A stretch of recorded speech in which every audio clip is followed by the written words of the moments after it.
So, let me tell you a story about a place where fiery makeup, frustrated artists, and even Cold War politics all collided under one roof. It's the wild and totally true story of one of India's most legendary film studios, Gemini Studios. And our story starts with this one little sentence about makeup. But Pancake, well, it's not just a cosmetic. It's kind of like our secret password to unlocking the fascinating and pretty strange world of a studio that really shaped early Indian movies. And how do we know all this? Well, our guide is a writer named S. Sokamitran who actually worked there. His memories are basically the clues we're going to use to piece together a puzzle that had the entire studio scratching their heads for years.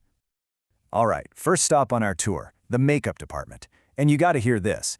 It was located in a building that people thought used to be the horse stables for Robert Clive, one of the most controversial figures from the British colonial era. A weird place for movie magic, right? Just imagine sitting in this room. It looks like a hair salon, but you're surrounded by these giant, incredibly hot incandescent lights. The writer literally called it a fiery misery.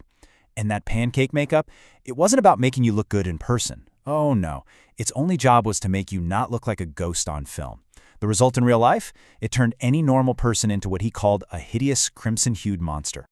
But, in the middle of all this fiery misery, something really amazing was happening. The makeup team itself was this perfect little picture of national unity. It was led by a Bengali, then a Maharashtrian, with artists from all over the country. A Karnataka, an Andhra, a Madras Indian Christian, an Anglo-Burmese, and of course, local Tamils. It was a total melting pot way before that was a big government talking point. Now, you gotta understand, this place ran on a super strict hierarchy. The head makeup guy, he only touched the main stars. His senior assistant got the supporting actors, and the junior assistant handled the main comedian. And then, way down at the bottom of the ladder, you had the office boy, whose job was to just slap paint on the faces in the crowd scenes. But here's the thing. The office boy wasn't a boy at all. He was a man in his early 40s who'd shown up at the studio years ago with these huge dreams of being a star actor, or maybe a director, or a famous writer. He was a poet, a real artist, stuck mixing makeup in a giant pot and slathering it on extras. And he was just burning with frustration. And this is where we get to the real human drama of the story. See, the office boy's anger wasn't just random. It was aimed like a laser at one specific person, the man he blamed for his entire wasted career. So on one side, you've got our office boy, bitter, resentful, feeling like his genius was being ignored. And on the other side, you have Kothamangalam Subbu. Subbu was the number 2 guy at the studio, always cheerful, incredibly creative, and wildly successful.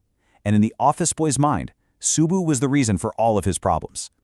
And man, it's no wonder Subbu was so successful. The guy was a legitimate genius. He was a poet, a novelist, a fantastic actor, and just an unbelievable problem solver. If a director got stuck, Subbu could come up with like 14 different ways to shoot a scene right there on the spot. He was born for the movies. And on top of it all, he was this incredibly generous guy whose house was basically a permanent home for dozens of friends and relatives. Okay, so you've got all this internal stuff going on, right? Creative genius, bitter rivalry, the whole shebang. But then, things got even weirder. The studio got 2 very different visitors from the West, and these visits kicked off a mystery that nobody could solve for years. First up, in 1952, this group called the Moral Rearmament Army shows up. They were this big international anti-communist movement. Now, the poets and writers at Gemini Studios also couldn't stand communism, so they welcomed this 200-person group with open arms. The MRA put on these 2 plays. The message was pretty simple, but the sets and costumes were top-notch. And what's so wild is that the local Tamil theater scene was so blown away that for years afterward, almost every play in the city copied their staging, especially their sunrises and sunsets. A weirdly specific but lasting impact from this political group.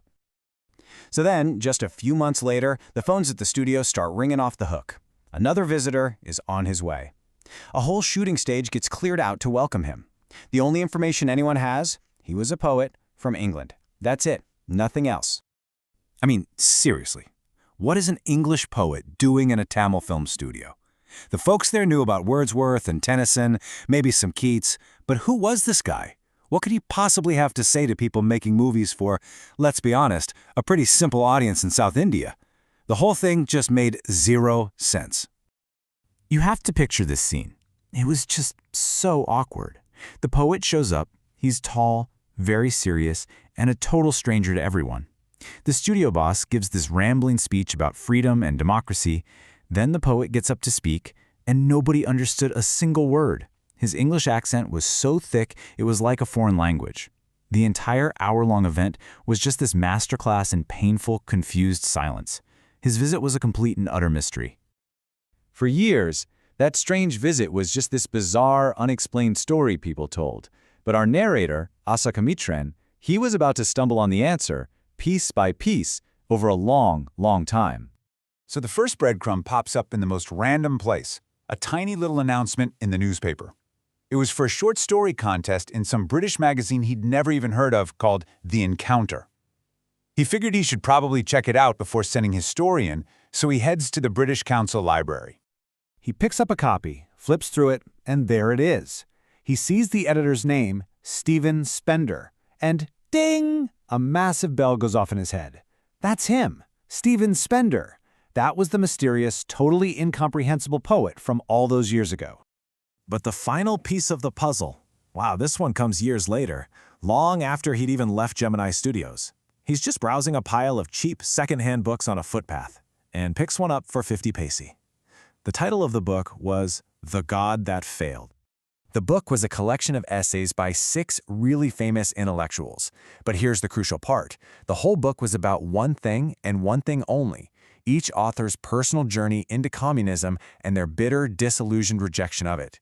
And wouldn't you know it, one of those 6 ex-communist writers was Stephen Spender. And just like that, the whole mystery snaps into place. The boss of Gemini Studios, S.S. Fasson, he couldn't have cared less about Stephen Spender the poet. He cared about Stephen Spender, the ex-communist. The warm welcome for the anti-communist MRA army, the vague speech about freedom, inviting this prominent anti-communist writer, it all finally made perfect sense. The poet's visit wasn't about art. It was a political statement. So a story that started with pancake makeup ended with Cold War politics hiding in plain sight inside a Tamil film studio. And it leaves us with this really fascinating question to chew on. How often are the books we read, the movies we watch, and the culture we love shaped by powerful ideas and hidden agendas that we never, ever see?